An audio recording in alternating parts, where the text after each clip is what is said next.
Hi అండి, welcome to ఋతు ప్రభ 186. మీరు బాగున్నారా? నేనైతే చాలా చాలా బాగున్నాను. మీరందరూ బాగుండాలని అయితే మనస్ఫూర్తిగా అయితే కోరుకుంటున్నాను. ఈరోజు మార్నింగ్ అయితే ఇక 5కే లేచాను. నేను లేచాక కొద్దిగా ప్రేయర్ చేసుకున్నాక బయటికి అయితే వచ్చేసాను. నేను బయటకు వచ్చేసరికి 6 అయితే అయింది. ఇక అట్లానే నేను బయటికి రాగానే చెత్త వాళ్ళు అయితే ఆ తాటరు వచ్చేసింది. తాటరు వస్తే చెత్త మొత్తం అయితే వేసాను. బయట మొత్తం క్లీన్ చేస్తున్నాను. బయట అయితే వర్షం బాగా పడ్డది. వర్షం పడటం వల్ల ఎంత చికాకు ఉంది అసలు. 2 డేస్ నుండి అయితే వర్షం అయితే వస్తూనే ఉంది, ఆకోకుండా వస్తుంది. ఇక మార్నింగ్ వర్షం వచ్చిందట్టుంది. మొత్తం బయట మొత్తం తడిగా ఉంది అసలు. ఇదంతా క్లీన్ చేసేసరికి వర్షం వస్తే మా ఇల్లు చూడాలి, ఇదంతా ఊడ్చి క్లీన్ చేసేసరికి చాలా టైం పట్టిద్ది కూడా నాకైతే. ఇక పిల్లలు ఉన్నారు కదా, నాకు ఇంకా భయం వేసి నేనేం చేస్తాను, ఇక ఊడవంగలో ఎమ్మటే వాటర్ పెట్టి శుభ్రంగా కడిగేస్తాను. పిల్లలు జారుతూ ఉంటారు, కింద పడతారని. మాకు సపోర్ట్ చెట్టు ఉంది. సపోర్ట్ చెట్టు ఉండటం వల్ల ఈ ఎక్కువ ఆకులు పడుతూ ఉంటాయి. ఈరోజైతే చూస్తున్నారు కదా, నా ముఖంలోనైతే కొంచెం కూడా కళ అయితే లేదు. ఎందుకో తెలియదు, మనసులో ఏదో తెలియని బాధ, భయం, అసలు టెన్షను.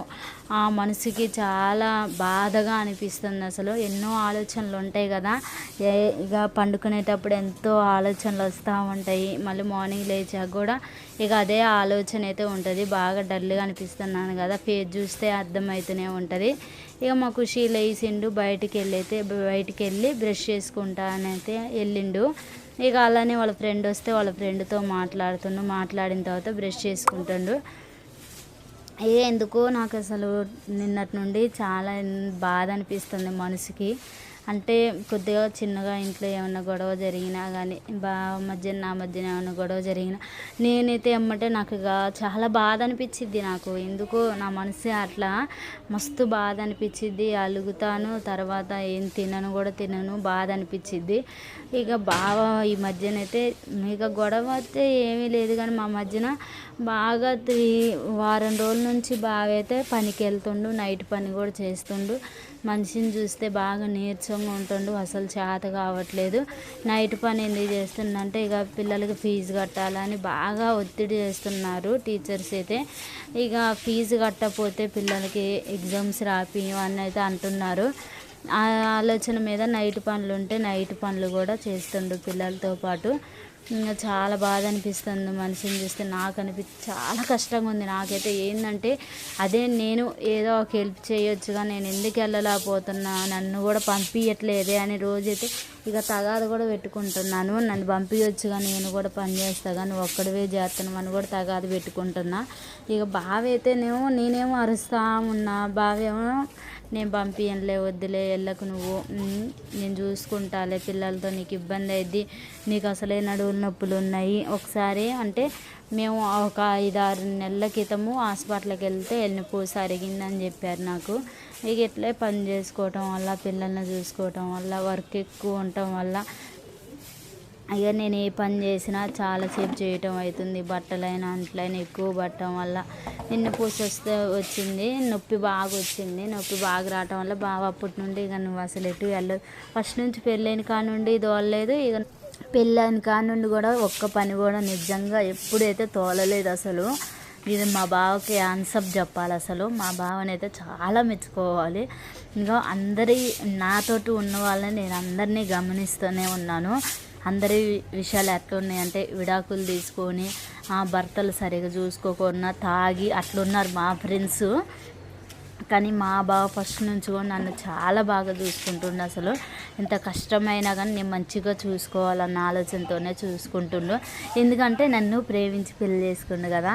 ఎప్పుడు చూసింది చెప్పిన మా బావ, ఇప్పుడు తిరునాళ్ళు జరుగుతాయి కదా, అట్లా తిరునాళ్ళు జరిగినప్పుడు తిరునాళ్ళకి నేను మా అన్నయ్య వాళ్ళతో పాటు వెళ్తే ఫస్ట్ టైం అక్కడ చూసింది నన్ను.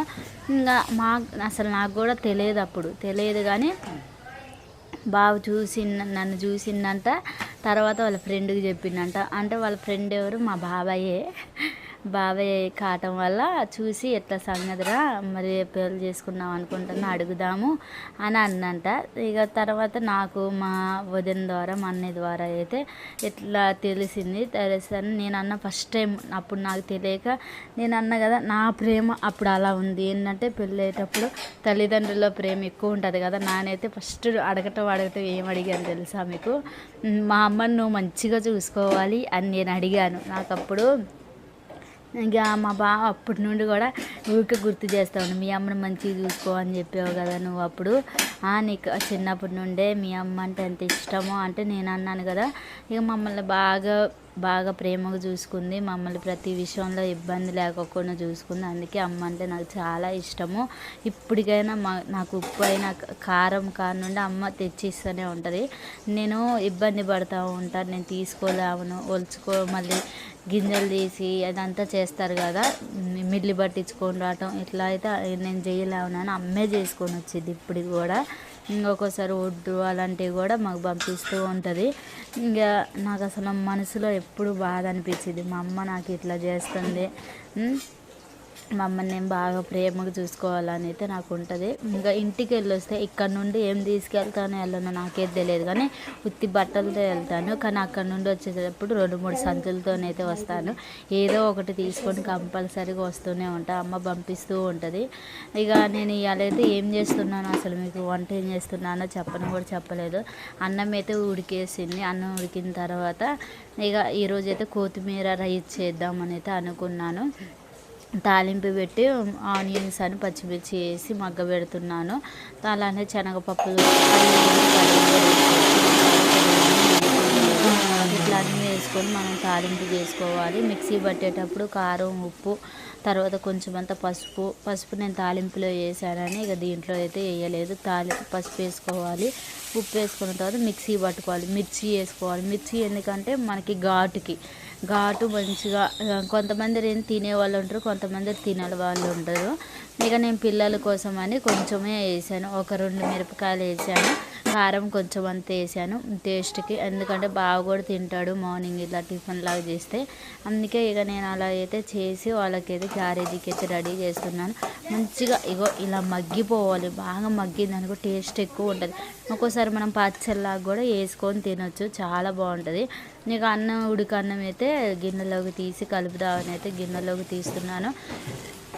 ఈ మధ్యన నేను స్కూల్ స్టార్ట్ అయిన కాడ నుంచి మీరు గమనిస్తూనే ఉంటారు, నేను ప్రతి విషయంలో ఎలా చేస్తున్నానో, పిల్లలకి లంచ్ ఎలా కడుతున్నాను, నేను ఎలా చేస్తున్నాను, పిల్లలకి స్నాక్స్ ఏం పెడుతున్నాను ఏంటి అన్నది మీరు అన్నీ గమనిస్తూనే ఉంటారు నా వీడియో ద్వారా. నా వీడియో ప్రతి ఒక్కళ్ళు ఎండింగ్ వరకు చూస్తున్నారని నేను అనుకుంటున్నాను. ఇంకోటి చెప్పాలంటే నా వీడియో చూసే ప్రతి ఒక్కరికి థ్యాంక్ యూ సో మచ్ అండి. నన్ను సపోర్ట్ చేస్తున్నారు చాలా. ఇంకా మా వీడియోస్ అయితే ఈ మధ్యనైతే కొంచెం వీడియోలు రన్ కావట్లేదు. మీరందరూ నాకు సపోర్ట్ చేయండి, నేనైతే ముందుకెళ్తాను. నా కష్టాలు, నా బాధలు నేను ఎప్పటి నుండో మీకు చెప్తూనే ఉన్నాను. షేర్ చేసుకుంటారు, నాకు మీరు హెల్ప్ చేసిన వాళ్ళు ఉంటారు. నా యూట్యూబ్ వాళ్ళని, నా ఫ్యాన్స్ని నేను ఎప్పుడూ మర్చిపోను అసలు. ఎందుకంటే మీరే నా ఫ్యామిలీ, మీరే నాకు ఎప్పుడూ సపోర్ట్ ఉంటారు అన్న ఆశ నాకు ఎక్కువ ఉంది.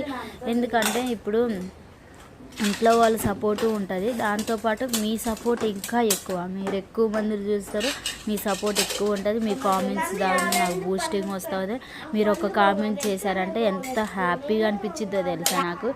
ఈ అక్క నాతో ఇలా మాట్లాడుతుంది అని చాలా సంతోషం అనిపించింది నాకు. ఎప్పుడైనా ఒక్కొక్క కామెంట్ చేసి ఏం చెప్పిందంటే మీరు బాగా చేస్తున్నారు అని చెప్పింది. ఆ విషయంలో నాకు చాలా హ్యాపీగా అనిపించింది. నన్ను చూసేవాళ్ళు, నన్ను అర్థం చేసుకునే వాళ్ళు కూడా ఉన్నారు అని అయితే నాకైతే అనిపించింది. ఇక ఈరోజు అయితే పిల్లలకైతే స్నాక్స్కి అయితే యాపిల్ కాయ అయితే పెడుతున్నాను. చాలా రోజుల నుంచి అయితే ఇక ఫుడ్స్, ఏదో ఒక ఫుడ్స్ అయితే కంపల్సరీగా పిల్లలకి పెడుతున్నాను, హెల్దీ ఫుడ్స్ అని. ఈ మధ్యన పిల్లలు ఎక్కువ పాలు తాగట్లేదు. ఎందుకు తాగట్లేదు అంటే నేను ఏదో ఒక రైస్ చేస్తున్నాను కదా, రైస్లు బాగుంటున్నాయి అని వాళ్ళు ఇక రైసే తింటున్నారు. క్యారెట్ రైస్, బీట్రూట్ రైస్, అలాగే టమాటా రైస్, ఒక్కోసారి కూరగాయలు ఉంటే ఆ రైసు అలా చేస్తూనే ఉన్నాను. ఇంకా వాళ్ళకి నచ్చుతుంది. ఆలు రైస్ కూడా చేస్తాను. ఒక్కోసారి బిర్యానీ వండుతా, బగారా వండుతాను. ఇక వాళ్ళకి అయ్యే నచ్చుతున్నాయి. మార్నింగ్ కూడా అయ్యే తిని వెళ్తున్నారు. ఎక్కువ టిఫిన్స్ చేయాలంటే నేను ఎప్పుడో ఒకసారి మీరు చూస్తూనే ఉంటారు, ఎక్కువ శాతం ఇవే చేస్తాను. ఇక ఎప్పుడో ఒకసారి టిఫిన్స్ చేస్తాను, చపాతీ, ఇడ్లీ అవి చేస్తూనే ఉంటాను. పిల్లలకి రెడీ చేసి నేను ఇవన్నీ చేసుకునేసరికి ఇక నాకు ఓపిక ఉండట్లేదు. మధ్యాహ్నం టైం అయిందంటే అసలు ఓపిక ఉండట్లా, చేతగా అట్లా ఆలోచనలు కూడా ఎక్కువ అయిపోతున్నాయి ఈ మధ్యన.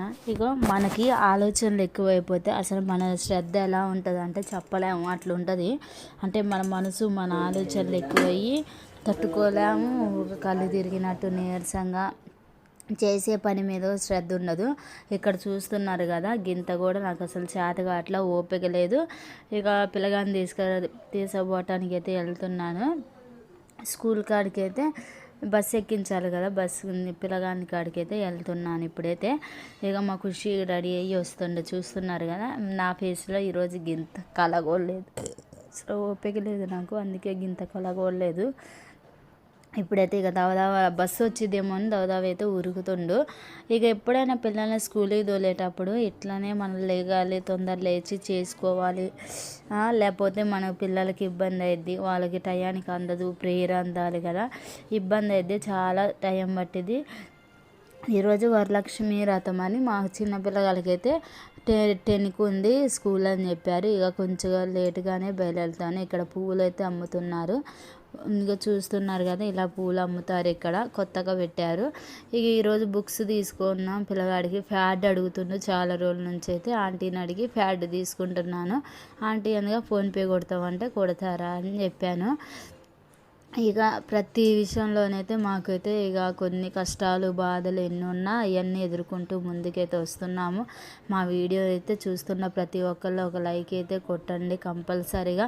ఎలా ఉందో కామెంట్ కూడా చేయండి. ఇక పిల్లలకు బిస్కెట్ ప్యాకెట్స్ అయితే తీసుకొని అయితే వస్తున్నాను. ఇక ఇక్కడైతే వర్షం వస్తుంది, బాగా వర్షం వస్తుంది. అసలు ఇక మధ్యాహ్నం టైంలో వర్షం వస్తుందని నేనైతే మొక్కజొన్నలు అయితే తీసుకున్నాను. మొక్కజొన్నలు తీసుకొని గారెలు చేద్దాం, వేడివేడిగా బాగుంటాయి అని అయితే అనుకున్నాను. వర్షం వస్తే మేము కంపల్సరీగా ఏదో ఒకటి స్నాక్స్ చేసుకుంటూనే ఉంటాము. పిల్లలు కూడా చాలా ఇష్టంగా తింటారు, అందుకే స్నాక్స్ చేస్తూ ఉంటాను నేనైతే. ఇప్పుడైతే ఈ రెడీ చేశాను, చూస్తున్నారు కదా. ఇన్నైతే తీసుకొని చిన్నగా ఒక్కొక్కటి తీసి అయితే ఒలుస్తున్నాను. ఫ్రెష్గా వచ్చాయి, వర్షం బాగా వస్తుంది. సౌండ్ వింటే మీకే అర్థమైద్ది వర్షం ఎలా వస్తుంది అన్నది మీకే తెలుస్తూనే ఉంటుంది. అయితే ఇప్పుడు రెడీ చేద్దామని అయితే చేస్తున్నాను. ఎప్పుడైనా మనం గారెలు చేసుకునేటప్పుడు ఇక చిన్నగా ఒలుసుకొని దగ్గర పెట్టుకొని నీట్గా పీసు అవన్నీ తీసేసి క్లీన్ చేసుకొని అయితే చేసుకోవాలి.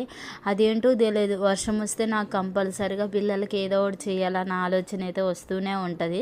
ఒక్కోసారి గారెలో, లేకపోతే ఒక్కోసారి పకోడీలోనో, ఒక్కోసారి పునుగులు అవి ఏవో ఒకటి చేస్తూనే ఉంటాను. అప్పటికప్పుడే అనుకొని చేస్తాను. ఎందుకంటే బావ ఎప్పుడు ఇంట్లో అన్నీ తెచ్చి పెడుతూనే ఉంటాడు, బయటికి వెళ్ళే పని అయితే ఉండదు. నేనైతే నాకు ఇది లేదు అని అయితే నేను ఎప్పుడు అనుకోను. నాకు అన్నీ ఉంటూనే ఉంటాయి, అన్నీ చూసుకుంటూనే ఉంటాడు. ప్రతి విషయంలోనైతే నేను అడగకుండానే చేస్తూ ఉంటాడు. ఇప్పుడైతే ఇక మిక్సీ పడదామని అయితే ఇక్కడికైతే తీసుకొని వచ్చాను. మిక్సీ పట్టిన తర్వాత ఇవి అయితే దీంట్లో బెల్లం వేసుకొని అయితే చేస్తాను నేను ఎప్పుడు చేసినా కానీ. ఇక నేను చాలా రోజుల నుంచి అయితే గారెలు చేయాలి అనుకున్నాను, కానీ వర్షం వస్తేనే నాకు టైం వచ్చింది. అందుకే ఇవాళ అయితే చేస్తున్నాను. ఈ మధ్యన మొక్కజొన్నలు తీసుకున్నాను కానీ ఉడకబెట్టాను పిల్లలకి, గారెలు చేయలేదు. ఇక మా ఖుషీకి, మా రాఖీకి స్వీట్ ఎక్కువ ఉండాలి, వాళ్ళు ప్రేమగా మంచిగా తింటాడు. ఇక మా పండు మాటలు చెప్తే అసలు మీరు కూడా షాక్ అయిపోతారు, అట్లా మాట్లాడతాడు ప్రతిదైనా. మమ్మీ నువ్వు ఏంటి మమ్మీ, నువ్వు నేను వండవన్నప్పుడు నువ్వు వండవు, కానీ నీకు ఇష్టమైనప్పుడైతే నువ్వు వండుతావా అని నన్ను అడుగుతూ ఉంటాడు. నేను మొన్న ఈ మధ్యన గారెలు చేస్తే అంటాను కదా, మమ్మీ నేను నిన్ను అడిగాను కదా, నువ్వు ఈరోజు గారెలు చేసావా, నువ్వు నీకు పండు ఇష్టం లేదా అని నన్ను అడుగుతూ ఉంటాడు. నాన్న నువ్వంటే నాకు చాలా ఇష్టం నాన్న, నేను చెప్తా ఉంటా, ఆ మాట ఈ మాట చెప్పి కూల్ చేస్తూ ఉంటాను. స్కూల్లో కూడా మంచిగా రైమ్స్ అయినా కానీ ఏదైనా బాగా చెప్తాడు, ఇంగ్లీష్లోనే చెప్తూ ఉంటాడు. చాలా హ్యాపీ అనిపించింది. నిన్న హెచ్ఎం మేడం కాడికి వెళ్ళాను నేను, అంటే ఫీజు గురించి మాట్లాడటానికి వెళ్ళాను. వచ్చిన కాడ నుండి ఇక ఫీజు కట్టమంటున్నారు. ఫీజు కట్టమంటే బావేం డబ్బులు లేవని, ఎగ్జామ్స్ అయితే స్టార్ట్ అయినాయి పిల్లలు కానీ మాట్లాడటానికి నేను వెళ్ళాను. ఇక డబ్బులు లేక కొంచెం ఇబ్బంది అవుతుందని బావ అయితే పనికి వెళ్తుండు. బావ కష్టాన్ని అయితే నేను చూడలేకపోతున్నాను. బావకి ఏదో ఒక హెల్ప్ చేయాలని నా మనసులో ఉండి నేను యూట్యూబ్ ఛానల్ స్టార్ట్ చేశాను. నేను ఎంత బాధపడుతున్నానో నా వీడియో చూసే వాళ్ళకి అర్థమైద్ది, నేను మాట్లాడే దాన్ని బట్టి మీకు అర్థమైద్ది. మీరు నాకు హెల్ప్ చేస్తారని నేను చాలా ఆశిస్తున్నాను. హెల్ప్ అంటే ఏం లేదండి, ఒక లైక్ కొట్టండి, ఒక కామెంట్ చేయండి, ఇంకొకరికి షేర్ అయ్యిద్ది. మీరు ఒక లైక్ కొట్టడం వల్ల ఇంకొకరికి షేర్ అయ్యిద్ది. అదే చెప్తున్నాను. ఇప్పుడైతే గారెలు అయితే చాలా గుండ్రంగా చాలా బాగా వచ్చినాయి. అసలు నేను ఎక్స్పెక్ట్ చేయలే ఇంత బాగా వస్తాయి అని. చాలా బాగా మంచిగా వచ్చాయి. అసలు నాకు కూడా ఫుల్ హ్యాపీ అనిపించింది. ఇక నేను ఎప్పుడైనా ఏది చేసినా కానీ, ఫస్ట్ టైం చేసినా నాకు చాలా బాగా వస్తూ ఉంటాయి ఏదైనా కానీ. ఇక చూడండి లాస్ట్కి అయితే వచ్చింది, అయిపోవటానికి అయితే వచ్చేసింది. ఇప్పుడు ఇదంతా ఇక ఆయిల్ కూడా పీల్చుకొని అయిపోయి కొద్దిగా ఉంది లాస్ట్ టైము. ఇక తీయటానికి కూడా రావట్లేదు, చిన్నగా ఒక్కొక్కటి అయితే తీస్తున్నాను. వంట చేసేటప్పుడు మనం చాలా జాగ్రత్తగా ఉండి వంట చేసుకోవాలి. మా వీడియో చూస్తున్నారు కదా, మా వీడియోలో ఏమైనా తప్పులున్నా చెప్పండి. ఏమైనా మీకు మంచిగా అనిపించినా కామెంట్ అయితే చేయండి. ఎలా ఉందో ఒక్కసారి అయితే కామెంట్ చేయండి. మేమైతే ఒక లైక్ ఒక కామెంట్ కోసం అయితే ఎదురు చూస్తున్నాము. ఇంకొకరికైతే బూస్ట్ అయిద్దని అయితే నేను అనుకుంటున్నాను. ఇక పిల్లలు వచ్చిన తర్వాత స్నాక్స్ కోసం అయితే వాళ్ళకి ప్రిపేర్ చేశాను కదా, తింటున్నారు. మమ్మీ బాగున్నాయి మమ్మీ అని చెప్తున్నారు. కీస్ మిఠాయి చూస్తే నాకు చిన్నప్పటి రోజులు గుర్తొచ్చాయి. మా పండుని కొంచెం పెట్టు పండు అంటే నేను పెట్టను మమ్మీ అంటాడు.